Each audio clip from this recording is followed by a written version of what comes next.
Technology is supposed to make life easier, not harder. You put information in one central location. This is literally, it's like a bookshelf. Maybe starting with you, Johnny, on your role at Stellar Library, and then we'll go from there. Oh, thanks, Ryan. Kia ora, tēnā koe. So just want to say thank you for your opportunity for me to engage with you. Is a privilege to talk to you about our company today. And my role is the CEO and the co-founder of Stellar, which is many, many moons ago. So, but I'm still here, so test of time. Excellent. Thanks for joining us, Johnny. I appreciate your time as well. Next on my list, counterclockwise, is Dee. Hi everyone. So my name's Dee, or Dipti, Dee for short. I am the head of sales here at Stellar New Zealand, and I've been with the company for this year, so a short amount of time, but we've had a lot of adventures together already. And so I head the sales team, a team of 8 currently, and pretty much look after daily operations for the team up here in Auckland.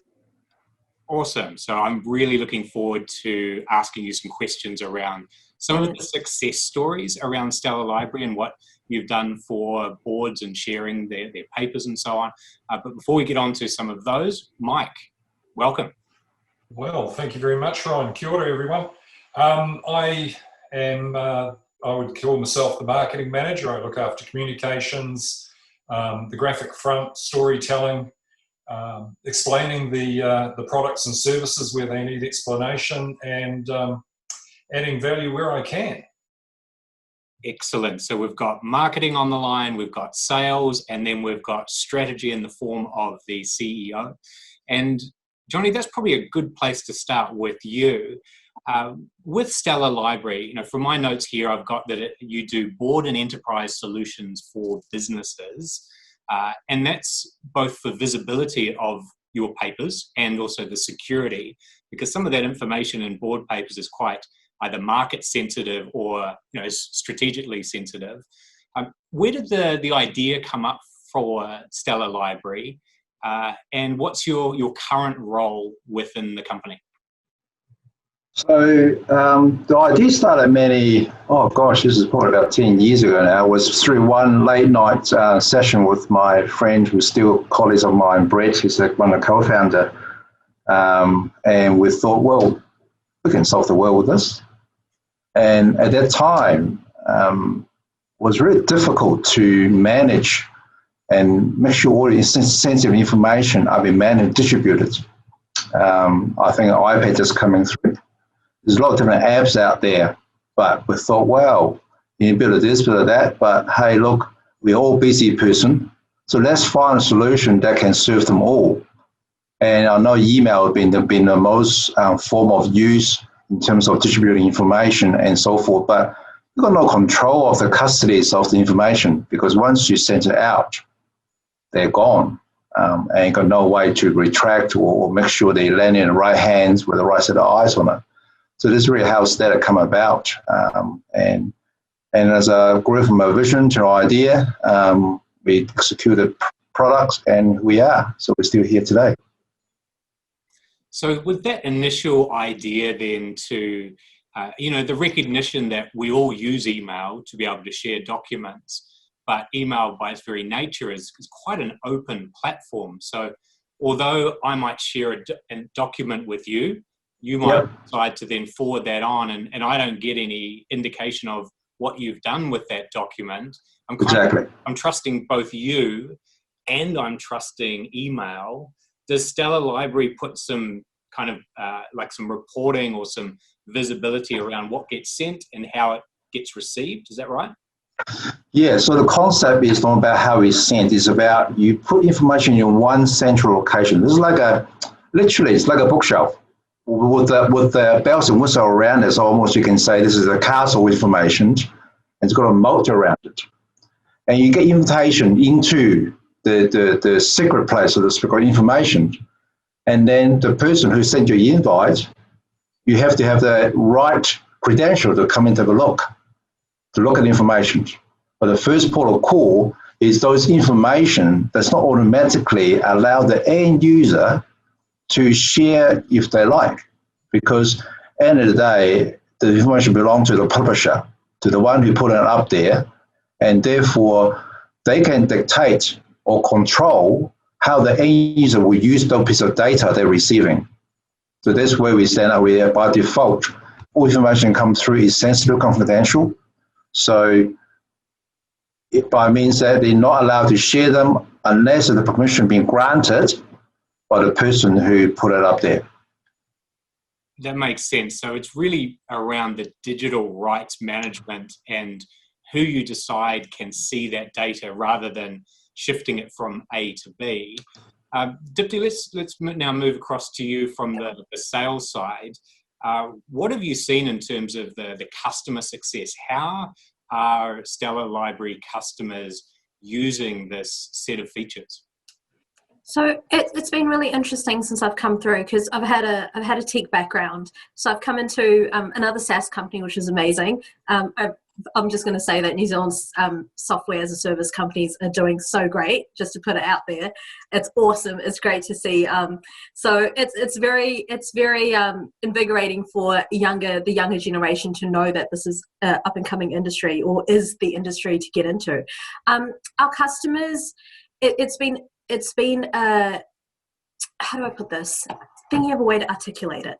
Our customers see the whole package, right? So when we tell someone about Stellar, they look at us and they think, oh, we're a business that looks after board and governance, which is true. We do that. That's our bread and butter. But what we also do is we control the access of information. So we've got customers that have iwis, for example, that have never used a digital form or a digital device before. So we've got koros that are at 70 plus years old that say, oh, but I don't know how to use an iPad. Our very easy to use and intuitive system has allowed them to actually pick up a device at 70 years old and, look at forms and be able to fill it in or sign off on digital sources and send it through. So for me, customer success is leading our customers to the 21st century, pretty much. It's not out with the paper. We still use, our customers still use paper-based sources, but success to me is bringing everyone into a digitalized solution and knowing that, they've got the ability to do everything online. And it kind of falls back into our principles of making the world a better place. And that's what Kiwis do. We're clean, we're green, we're trying to make everything digitalized, we're trying to ensure that we're not leaving behind a world that's, using up all the trees to make paper. So a digital solution for us at the moment is have everything in a central place, have different generations using the same platform in the same company. So I've had a lot of different success stories from customers where they've had, someone that's completely been paper-based moved into a digital solution, and people that were using digital solutions in many different forms, centralizing it into Stellar. So yeah, it's been a very it's been a mind-opening and a very interesting industry to be in right now, because it's a revolution, I believe, going forward. So I hope that answered your question. I feel like I went right around about it. As you were explaining what the Stellar Library does, I was immediately thinking of our broader network. So Buy NZ Made's actually part of a larger organisation called Business NZ. Yeah. And each of the regions around New Zealand have their own employers' chamber. And collectively, we're 300 to 400 employees. So there's always board papers between each of those regional organisations, Business NZ, and then across all of the brands. And it's all done via email.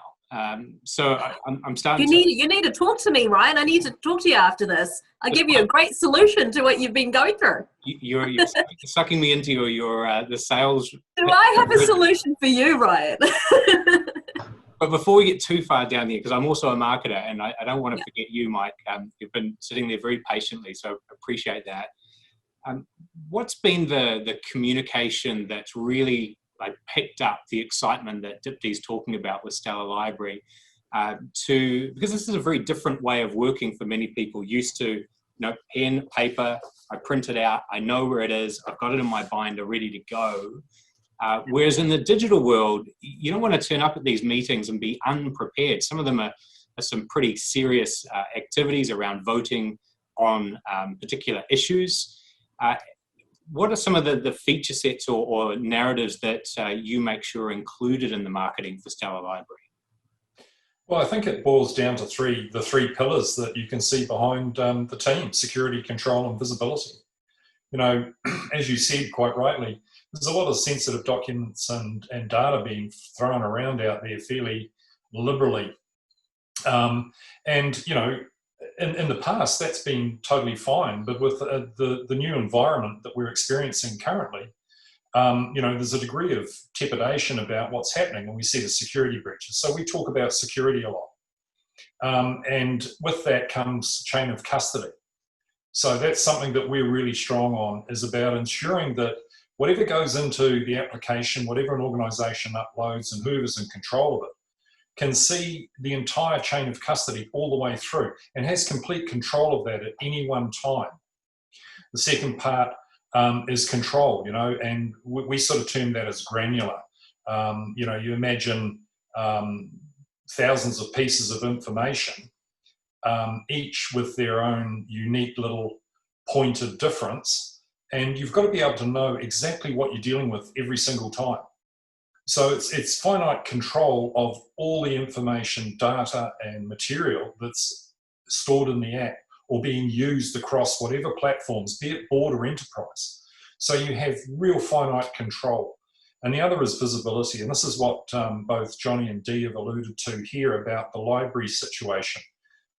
There's plenty of apps out there that do a lot of jobs, but I've never seen one as simple as this. And it's intuitive. Everybody knows that if you go to a bookcase, there's a book, you pull the book out, you open it up, there's the chapters, you go to the chapter you want, you have a look in that chapter, you scroll down, you look at the bottom of the page and go, oh, look, it's page 32. That's exactly where I want to be. Bang, you're in. And that's as simple as it is. And when you look at it in that way, and Dee explains, that 70-year-olds are using it, well, they went to school too. Everybody understands how to work a book in a library or a bookcase. So we try and keep, our language as simple as possible. We've tried to find really pithy terms that describe the cornerstones of what Stellar is about. And that's what we're trying to promote. Isn't that interesting that when we usually talk technology, it's actually quite a complex thing. And to make technology simple is very difficult. I guess this is a question for all of you, is who actually codes the software and how do you make sure that it goes down a line where you can be confident that the 71-year-old or the 17-year-old could access it and be just as confident as working with pen and paper? So I'll probably get an answer to that. We have a very clear expectation of philosophy of development. It's based on 3 words. The first one is simplicity, need to be simple. More complex become more issues of getting things wrong. Second thing is about robustness. Nobody want to pick up a piece of software they couldn't work out how it goes, and then a couple of buttons later you say, oh, it's broken. No one like that. And this third thing is about speed of delivery. We want to be very responsive. So all the developers here understood before they put their fingers to the keyboard, those are 3 mantras that need to back of their thinking. He said, is it simple enough? Can my grandfather use this without a user guide? Is it fast? Is it robustness? So those are 3 mantra that dictates how development goes. I can even say this morning we had a robust discussion with my IT team. They come from different corner, and I say at the end of the day, mate, if I can't even figure out how to use it, there's no hope out there. I'm the head of an IT company. So guys, I know you're a genius in making your programming, but on the other end, It's very, very simple. And because one of the key things about technology is that the adoption of technology, if it's complicated, if it's time consuming, it will become two things for the end user. They don't see the value of it because they're wasting their time. Second thing is they don't enjoy using it. They're thinking, oh, each time I come to this, I have to do this and do this and do that. I can't remember how to do this anymore. What's the point of engaging it? So we'll build on those technology acceptance model that ease of use, intrusive, robust, and fast. Then, hey, come and play. There's a perfect things for people to use. And that's why we have so many customers around the world and saying, this is great. I can straight away play with it without a training session for after that. So it's about getting them to start playing with it without much of a thing. So the coding wise, it's all based in New Zealand here. We when we first started, we had again quite a lengthy discussion. Should we go overseas or should we here? Because a lot of model out there for sales company that you can engage a chief integration engineer here, and then you can do the coding in places like India, Pakistan, China, and even as far as the States. A lot of program out there. Now, we chose to the root of base everybody in New Zealand. The reason simply being is that while this might be a cost implication to it, we paid a bit more for developers here, but they understood our values, they understood what we're wanting to do, they also understood how people behave, and the communication is the key. Because at the end of the day, developers are putting ones and zeros into the actions we want them to do at the end of it. So that's why we keep our developers onshore. But at the same time, also the IP of the developments, apart from those coding, is also the thinking behind it. It's also those organization knowledge they want to keep inside. So that's another reason why we're going to keep the in-house development here, at the same time also boosting the economy for New Zealand as a whole. So the codings are all done in here. So I've got coders based in lovely place here called Tauranga, sun's always shining, and also another place in Kerikeri. And then Ryan may say, why on earth have those provinces? Why not Auckland? One of the key things is, what I've learned in the early days is a skilled developer, they always want to stick with you. They've chosen a lifestyle place to live for a reason. If you find them well, and they enjoy where they're living, enjoy what they're doing, you have them for life. So our programmers come from very different backgrounds. So it's a good example. Our server guys all come from the pedigree of Xero, PushPay, and Ryan Healthcare. So those are the guys who sick of traveling in Auckland. No offense to Auckland, but the other half say, hey, look, I don't really want to travel 2 hours a day to get to somewhere else. And they've got a piece of land there, their family from Kerikeri. So they say, oh, well, we can go up there and still get some taste of work with us. So we pick them up from there. And also another guy here who's our leading app developer, he's been traveling around the world a lot of times, and he's well-seasoned developers. He chooses to be Tauranga. And I love the work because this is such a leading edge of thinking, and I love the number of ways of approach to get things done. So he chose a place to stay, and he's been with us for, this almost 5 years now, so it's a long, long time. It makes more sense than we probably realize, is that if you're high-tech talent, you don't necessarily need to be based anywhere. If you were going to be based in a busy city with a lot of traffic, you would probably choose New York, San Francisco, London, maybe Tokyo, Sydney, as one of the top of those cities to choose.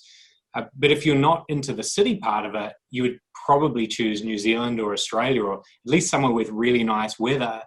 And that's, I guess, the beauty of what you've just picked up on there, Johnny, is you can have both. You can have high-tech, high-knowledge people in beautiful beach locations doing the work that you need. My question, just segueing into that then, Dee, is if there's this great ability to make software for Stella, what are some of the questions you then get from customers as barriers you need to unblock before they feel confident to say yes, as well as what are some of the questions that you then take back to the development team to say, hey, there's a whole lot of opportunity here, or maybe this is an area that Mike gets involved with as well, is there an emerging need that we should build into the software? So Ryan, one of the great things about working for a company like Stella is that communication between sales and marketing and the dev is completely open. It's free flowing. So when I get information from customers or feedback from my sales team or my larger customer base, that feeding of knowledge goes straight through to Mike and it goes straight through to the development team. And there's no red flags or red tape, to cross in order to get information through. It's a very clear tunnel. So feedback is always passed through. We have great communication. And I always tell my customers, technology is supposed to make life easier, not harder, right? That technically, right? We all use a form of technology to make life easier, and that's what Stella does. We make life easy. So, in order to keep that communication going, we have constant feedback and meetings and stand-ups, right? But one of the biggest obstacles that we face from customers are that, but you're a New Zealand-based company, which means you're quite small. Where does your expertise lie? And that's what Johnny touched base on, is that our background of knowledge is huge. We've all, at one point or another, worked for a large global corporation. We've all held big teams underneath us, but we strive in a New Zealand-based business, and that's what our passion is, and that's where our love is. So we come back to a company like Stella, and we give all that we have to companies like Stella. And having customers that know that, okay, in the world of software, New Zealand is very small, yes, but we understand what it's like to be in the bottom of the world and what it's like to have to communicate twice as hard to be heard. Our All Blacks, when people say New Zealand, they're like, oh, All Blacks. But we have to do our haka loud and proud and very strong in order to be heard, and just like that, we are loud, we're very proud, and we have a lot of mana in this company, and we push that forward, and the customers ultimately see that. They see the pride that we bring. They see that we're not here just to say hi and play along. We're a great competition, and it's not a competition if you don't have the best, and we're there. We are one of the best in our industry, and so it's just staying humble, but letting customers know that they're in this journey with us, they're growing with us, and be part of it. So I think one of the biggest obstacles that we have is changing perception of that. Hey, yeah, we are a small New Zealand-based company, we are local. Johnny's in Tauranga, I'm in Auckland, but we're making big waves across the world. So I think we're there, we're nearly there, and getting that nice big old official New Zealand made stamp doesn't hurt either, and we've got it nice and loud and proud on our signage as well, so that definitely helps put us there in our industry category. Mike, anything to add to what Dipti summed up brilliantly there on the company, on the go-to-market, and the importance of playing hard as a New Zealand software company? Because obviously, just how much intellectual property and strength you can draw on when you've been operating for 10 years. That's a huge amount of time in software. That's, at least in my view, that's 40 normal years of a company because of the speed software works at. How do you get that message across internationally? At the moment, post-COVID or during COVID, it's much more difficult to travel. We can't all get on planes. How are you getting that message across that Dipti's talking about? Well, I think there's three questions in there, if I may. The first one is, as a as a digital company, as a software company that purports to be able to shift stuff around from A to B with the minimum of hassle, it seems logical that we operate in different time zones and different places and different locations. There is no barrier any longer in the sense of having to be in the same building discussing the same thing at the same time.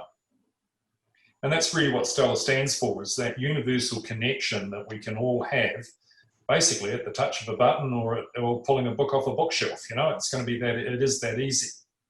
I think when you talk about how do we communicate this to the world, well, we're entering a new era of humanity, I believe. This is a personal opinion, not a professional one, so feel free to edit it. But really what's happening is that we're sitting apart from each other, yet we're right next door. And here's living proof of it right now. And what's happening out there is that people are becoming more confident and more comfortable operating inside a digital arena. Mm. The secret of this is to build humanity into what we talk about, because we can talk about product, we can talk about features and benefits, we can bang that drum for as long as we like. But I think the real benefit here, and the thing that cuts through the clutter, is the attitude that Stellar has about its people, about its customers, and about how it works with them as a collective. This isn't a company that sits there and blindly develops solutions. It listens to its customers, it responds to needs, it sees opportunities. And Stellar Manage is a perfect example of that opportunity. It's been on the books for a while, it's been growing, and now we're really starting to shape up a very, very powerful tool for enterprise. They don't realize how powerful yet, but by the time we're finished, it'll be the app that everybody will have on their phone or their tablet, and everybody will be using it with absolute confidence. And that's really where we're trying to go in this world today. Hey, just a quick interruption. Thanks for watching a Kiwi original. If you're liking this episode, then hit the notification button, and that means you'll see when every new episode gets released. We've done 40 already. We've got another 50 lined up. Right, now back to the episode. Excellent. Now, Johnny, something I wanted to ask you about was I think I recall we had a brief phone discussion during the first lockdown, and you had some questions around, was New Zealand made as a logo? Was that something that Stellar should be putting on your software? What's been obviously now you're an official license holder, what has been some of the feedback internally from your team, and then maybe across to you, Dipti and Mike, for the external customer facing side of things? I think COVID is while is a detrimental condition that we challenges on worldwide. I tend to see as a bit of a silver lining along those is COVID is bringing people more closer together. Due to the lockdown, I didn't spend more time with my kids because they can't go anywhere. Stuck with me. So one of my 12-year-olds say, "Dad, I really start looking your face." And I say, "Oh wow, there's vice versa, buddy." So a bit of a joke going on in our household, but the key thing what COVID did is bring people together a lot more. And with New Zealand made, I think it's get a sense of togetherness, and particularly in terms of the company. Our company is a very, very, we call it a bit of United Nation going on there. So we've got staff who come from Fijian Indian background, we've got from Maori background, myself a bit of Chinese background, we've got Pakia, and also we've got an Indian descent from Mumbai. Also another South African person to join us last year, so 2 years ago. So it's very much of a mixed bag of cultural around that. But at the same time, being New Zealand made, I think it gives us a sense of togetherness and saying, right, we are, gunning for the silver fern flag. That's a very, very, I guess, a good way or become a focal point to bring a team more closer together and have a common purpose of carrying this flag out to the world. So thank you for your endorsement. I would appreciate that. You're welcome. Thank you for what you're making in New Zealand. It's because of organisations like yours that have and make the choice to code in New Zealand that we can have these vibrant regions and vibrant weightless exports. And I think for any young person who is kind of gutted that they can't go on their OE, my recommendation, the next best thing is to join an organisation that has multiple languages, multiple cultures, because you can get some of that OE experience through the people you work with. And if I was top talent at that age, I'd be looking at a company like Stella. I'm conscious I didn't hand over to you, Mike and Dipti, on the external side of things. What do people say when they say, hey, you're a New Zealand made software company? Does that help or harm, or a bit of both? What's the perception been? So, Ryan, interesting, because locally, I joined when the first wave of COVID hit. So I joined the company right smack bang in the middle of it. But getting that New Zealand made stamp as I joined the company, it was actually quite invigorating for me, because this was my first New Zealand made company that I've been with in my whole career. And, I would sit and say, oh my God, that's such a great point of difference for us. But I'd always get the why. Why is it such a great point of difference? Because this has really allowed locals to really support local. And a lot of customers don't know that, New Zealand made they think a lot of companies are New Zealand made. So to get that official logo, to get that stamp to say, hey, we're not just New Zealand made. Every part of this company, every essence of this company for the past 10 years has been in New Zealand. From our developers to our salespeople, all the way through to our CEO and our board, everything is in New Zealand. And, when you explain that to a customer, if they have a choice to choose us versus someone that's based in the HQ overseas, they'll definitely choose New Zealand made. That's the brilliance of what Johnny was talking about. The melting pot of this company that we've got is we're based from everywhere. I'm from the Hawke's Bay. I ran from the Hawke's Bay, so I'm very proud of that. And when I talk to people out in Gisborne or Wairoa or Napier, it gives me a sense of pride to be able to share what we are doing up here in Auckland back to my whānau in the Hawke's Bay. And that's what it is.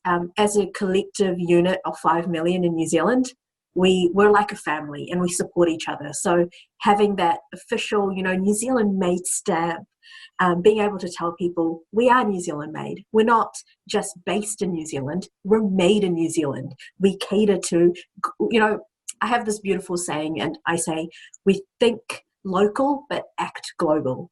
And that's what it is. We think like Kiwis. We're a global company. We're out there, but we think locally. And that's the beauty. That's our point of difference. We bring the Kiwi culture. We bring everything that is the essence of Kiwiana to this business. And that includes our service. It includes our support. So when you really detail it out like that and you tell customers, you're not just getting an app that you buy and you forget about, you're getting software as a service. We provide the service, we provide the support, and we give our Kiwi ingenuity every now and then. You call a dev up and you say, this is broken, give me 10 minutes, we'll fix it. So it's the whole package. You don't just buy an app. You buy a little bit of Dipti, you buy a little bit of Mike, and a sprinkle of Johnny on top of that when you're purchasing Stella. So I think customers totally appreciate that, and they love that about us. The fact that they can support local, and the fact that I think it's a bit intriguing for customers overseas to buy a software that they wouldn't think would have come out of New Zealand. So for them, they're intrigued, and once they use it, we have customers from overseas that have used us for multiple years that choose to carry on with us. On that, Mike, when it comes across your desk as in marketing terms, an MQL, a marketing qualified lead, and there's different versions of that, right, that you will hand over to sales. What's one where it comes in and you go, wow, this is exciting.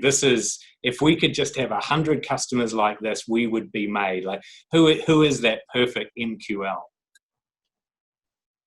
I think in answer to the first question, what's the advantage of being New Zealand made? And I think that I'm a big fan of the three-legged stool. And, I believe the first part of this is that, as Dee and Johnny have pointed out, there's a deep pride in being a New Zealander. We're sort of an ingenuity-based culture. We've been down here for so long, and for a very big period of time, we've been so isolated. We've had to learn to do things ourselves. We've had to learn to take one thing and turn it into another, the number 8 wire attitude. And I believe as companies, we should be exceptionally proud of our ingenuity and our entrepreneurship. And that's really what, I think New Zealand Made stands for. I think internally, it's manaakitanga. It represents who we are, what we are. We care, we support, and we stand beside our people. And carrying that to the world is pretty obvious now. I mean, our performance on the world stage of late, not necessarily exemplary, but we have set a tone of care, compassion, and responsibility for our people that the rest of the world's looking at and scratching their head and go, how do you do that? Well, it's very simple. Come in, live with us, be with us, care about us, and we're on the world stage. And I think, finally, the ideal client, the ideal customer is open-minded. They're people that are looking for something completely different that isn't just off the shelf, flip it on and get on with it. They're looking for a relationship. They're looking for people that care and will support them. They're looking for people where they believe and know that, their best interests, their outcomes, their success are ours. And if we can get that point across to folk that you come on board with Stella, you're not just a number in a box. You're just not at the bottom line. You're more than the bottom line. You're the reason it exists. And we're looking to develop ongoing, powerful relationships with all our customers, regardless of size or ilk. And that's what we're hunting for, is that open-minded, free-thinking, but very clear customer who knows exactly what he wants, and we'll give him exactly what he needs, or her. What I'm getting as I'm listening to all of you is this: it's a real sense of belonging and being part of a community and doing things that are in the common good of the people that you support. It's not necessarily about strictly revenue or numbers, although those things are important. Would it be true to say, Johnny, that there's actually a lot of work that you've done internally on making sure you hire the right attitude and you get the right cultural fit to make sure that Stella represents the best of not just New Zealand, but what you think, back to Mike's point, how business and how we should treat each other? Yeah, absolutely. So Dipti is one of our latest additions, and that took us a long time to find it, because we have, if I think about it, we've got 100 applicants to come through head of sales, and then we sit in there and say, no, doesn't fit, no, doesn't fit. So we are a value-based organisation, and often the value we stand for is a very simple acronym that I always use to staff, called SMILE. You always smile at somebody. And what they stand for essentially is, S stand for stewardship, looking after people's things. M stand for maturity, so we don't act like children, so we're going to be practical and get on with things. And I stand for innovation. It's about understanding where the opportunities are and join those dots for people who couldn't join them. And L is important, leadership. Everybody in the organization is a leader to their own right, fulfilling the roles. And lastly, E stands for engagement. So that little acronym called SMILE is very easy to remember, but also very signifying that on the for company things is we call them. I also call them the triple bottom line that we're looking at here. As you said before, numbers and profit are important because those are like oxygen to our lungs that we need to survive. But at the same time, people and product also very important. And they can't go in the wrong order. So the orders always have to go for people, then the product, and the profit will come afterwards. I would say profit will always be the byproduct. If you get your process and culture right and your product development right, then profit will come. Because at the end of the day, one of my directors always says, if you build the best mousetrap in the world and nobody wants, you're still getting a zero. So without people supporting you, you've got no business going. So therefore, people and products always very important. I mean, often sees as a mantra in the company, often using this try and tested Māori proverb called he tangata, he tangata, he tangata.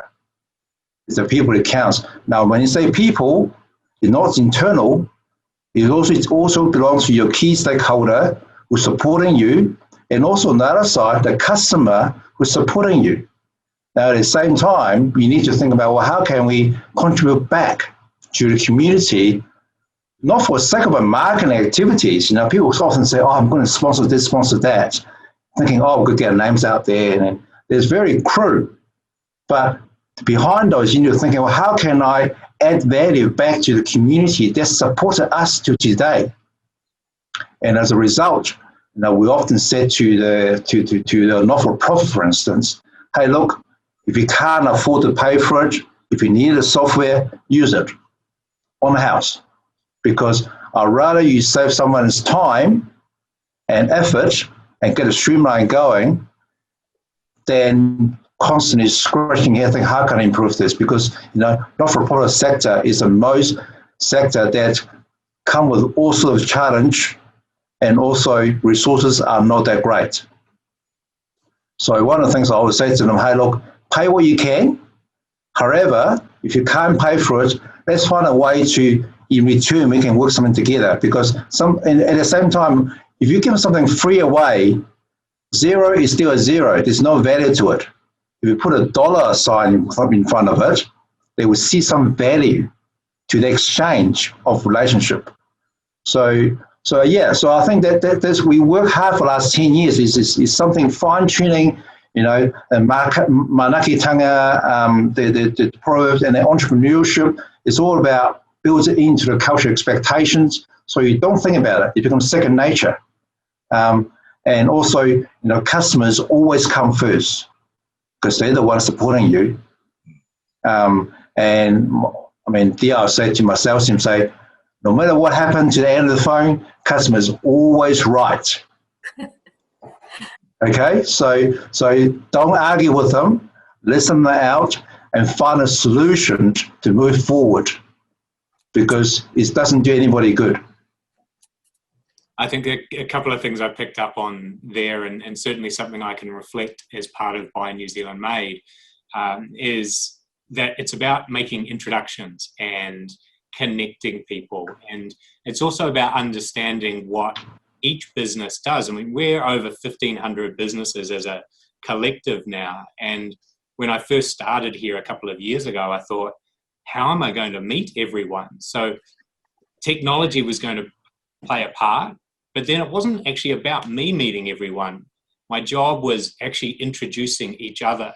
So if at the end of this feature for Stellar Library, I've then got an audio and video wrap, thanks to Hugo and some of the team, that I can digitally introduce you to a CEO of a major company or a chairman of a board who doesn't really like technology and prefers paper, but is forced to use Zoom right now. So maybe through that increased confidence over the period of COVID, maybe now's the time to introduce something like this. So it's always about making connections. And that's the part I love, is not only understanding the passion behind what you do, but then connecting you with people in a digital way so that 2020 can actually be the year that we feel the most connected and turn it around from how it started out. And yeah, so I really like to hear what you've been talking about there, Johnny. Before we wrap up, is there any area that any of you would like to cover off that I haven't asked, or that you've been thinking about and wanted to make sure was covered before we wrap up? I think what I would like to explain a little bit more, because we've touched base on it, is the deep sense of manaakitanga, right? Because we hold that in essence for our whole company culture and how we talk about it within ourselves and within the company and our stakeholders. So just to explain that, how we look at it is that it involves caring attitudes that we have, and then kind of like the willingness to support each member of our collective team. And that's how we go around with our customers as well. It's the willingness to support and the attitudes we hold as Stella. And we kind of, as a company, expect that as to have a culture where we expect that and encourage it, right? So I think what I would like to have a takeaway is that not only do we do this internally, like Johnny said, it's second nature to us, but we try and portray that out to our customers as well, that they know where we come from, why we do it, and what we want to gain from it, right? Because COVID's been very interesting. I've never felt so connected to people, but it's also been very isolating at the same time. But we are trying to open up, and it's been really hard to push that manaakitanga, or that love and everything that we have, the aroha that we have, through the web. It's always difficult to pass it through technology, but carrying on that culture and ensuring that the team are all aligned and that we are touching base with our customers, that we are checking in to see if they're okay, that's been very important for us. And I think that's how we've gone through this this time, the first wave and the second wave now that we're in, is that we've checked in and just picked the phone up and said hello. And instead of saying, hello, your invoice is due, or hello, this is happening, it's been, hello, are you okay? Because I think that is in essence who we are. Check up on each other first and make sure we're all okay. And, you know, we've talked about this business being 10 years old, sorry. It's been a long time that we've had this business, like you said, in the IT sector, but it's, from what I have come into, it's been the first chunk of it. It's been a hard chunk of setting foundations. So Johnny has spent the better part of the 10 years setting foundations for a company. Our commercial team is less than 3 years old. We've only just commercialized, in full force in terms of sales. I mean, he's just hired a head of sales after 10 years. So it's been a lot of foundations. And I think what companies lack these days are the foundations. That's why they fall so easily and they break so easily, is that Johnny has spent that time, he spent the effort, not only building the company, but building the right people to work in the company and together with the company. So Stella is formed on such solid foundations where every level or every layer that we build, like getting the New Zealand made stamp, it just enhances it that much more. And to think that, okay, yes, we have been alive for 10 years as a company, but it's only been in the past few years that we've been vocally out there, that we've been talking about our products. And for a long time since Johnny started, it was a board-focused software. We talked about governance, we talked about boards. Stella is now looking into an enterprise-wide solution. We are offering products all, that stem from the top part of the company all the way to the bottom. And that's the beauty of it. We are allowing for software distribution with security, control, and visibility, just as we have in the board environment, but we're now offering them in an enterprise-wide solution. And, being able to offer a new product base in the midst of what is a global crisis at the moment, to me, is outstanding.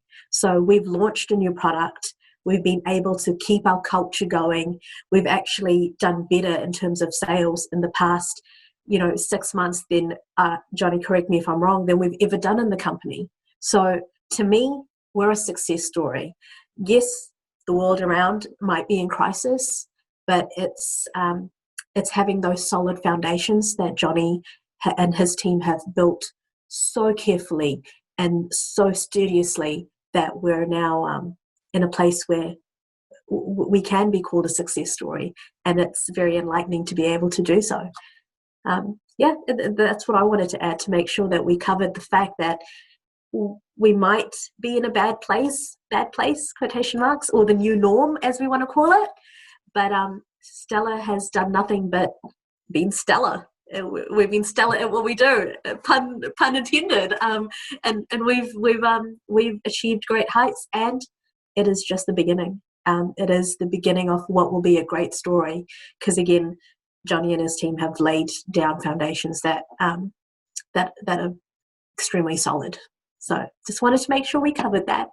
Thank you, Dee. I appreciate that. And I'd expect nothing less from a fellow Hawke's Bayan to be able to evangelize a software and technology product so well. Mike, any final words from yourself? Oh, well, the only thing I'd like to sort of add is go to Hawke's Bay. I come from there myself, so three. It's a powerhouse of love it. Power. Look, I think the only things that I'd add in is that we've sat here now for close on, an hour, and the majority of our discussion has not been about how great the product is and which button to push and how to pull that lever and where to do it and how to do it. What we've spoken about is the epitome of what a company should be, and that is a caring, responsible and compassionate member of society and of business. And I think this epitomizes what Stellar is. Quite rightly, Johnny has spent a lot of time and effort and blood, sweat and tears to get us to where we are today. And without that stoic effort, without that strength and that vision, we wouldn't be here. But, everybody can have a vision. But how you get there is testament as to the nature and culture and attitude of a company, because anybody can build a box. But if you can't build a box with passion, nobody's going to buy with passion.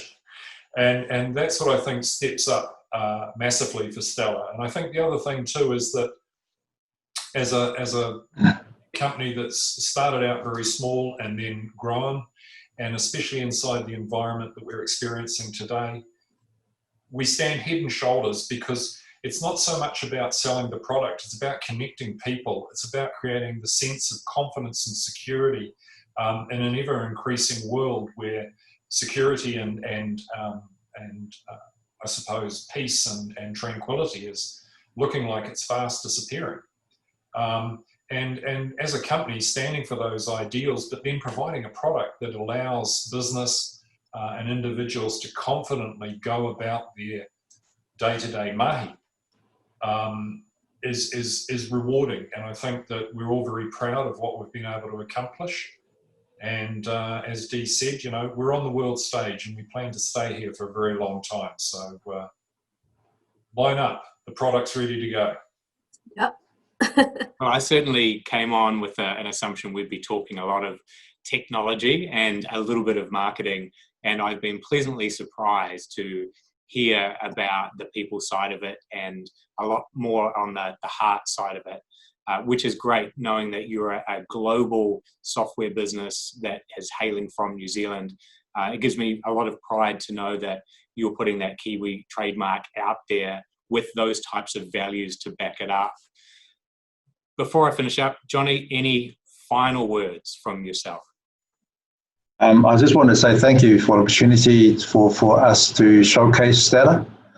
One thing I must mention for those who out there are thinking of starting a software company and so forth, often when we start out, we always focus on the code, focus on what is the cheapest way we can get some code out, what is the most economical way to build the company and so forth. That might be true at the time, but I think we miss our own backyard, that we have got a lot of talent, a lot of skillful engineers, homebrew in New Zealand here, and the quality of their skill set is outstanding and is world standards. There's no second to none about it. You don't need to engage someone from Silicon Valley to do some coding for you, just because you've got a massive population over there. We've got a lot of skilled engineers who've been there, done that, come back home, and they know exactly what's happening around the world in terms of coding. At the same time, the other piece of secret sauce, I call it, to make us New Zealand software company a success, not just a coder, but it's the glue that glue things together, which is your expectation, which is your cultural, which is your outlook of life. That is a secret sauce, make us stand away above top and shoulders to everyone else, because we know what we're here for, and we're here to do a job properly. And we also using the same principle analogy when we approach any customer in the world, because at the end of the day, when the customer's always wanting is solve the issues, deliver it quickly on a very efficient pricing. I mean, those are the secret sauce of getting customers through. Now, if you meet all that, doesn't matter where are you in the world, it always give you a thumbs up with a smile. So that's our secret sauce here is that, our teams are knowing, we know exactly what we're doing. We constantly look inwards and also outwardly how we expand our services to enable our customers to have a better life. IT is an enabler, not a disabler. So that would be my final word. Well, thank you very much, Johnny. And it's great to hear all of your perspectives, not just on Stellar, but on the New Zealand made aspect of it and the importance of what you're doing globally, particularly at a time where more of us than ever are reliant on technology, whether we want to be or not. And I'm sure for many of you, like it is for me, who have been banging the drum for technology for 20 years, it's kind of a breath of fresh air to finally see almost compulsion within technology.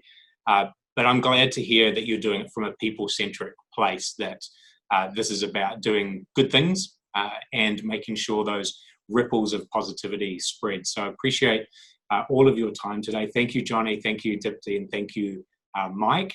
Appreciate your time and look forward to sharing your story with the rest of the New Zealand Made fans and business audience. Thank you, Ryan. Thank you. Thanks for your time. This has been a Kiwi original brought to you by the New Zealand Made team. Thanks for watching. The New Zealand Made trademark is used by over 1,200 businesses in New Zealand. The New Zealand Made team licenses that trademark. Check if you're eligible at bynz.org.nz. If you feel that someone should see this, share it with them now. Otherwise, subscribe to youtube.com/bynzmade, and we'll see you on the next episode.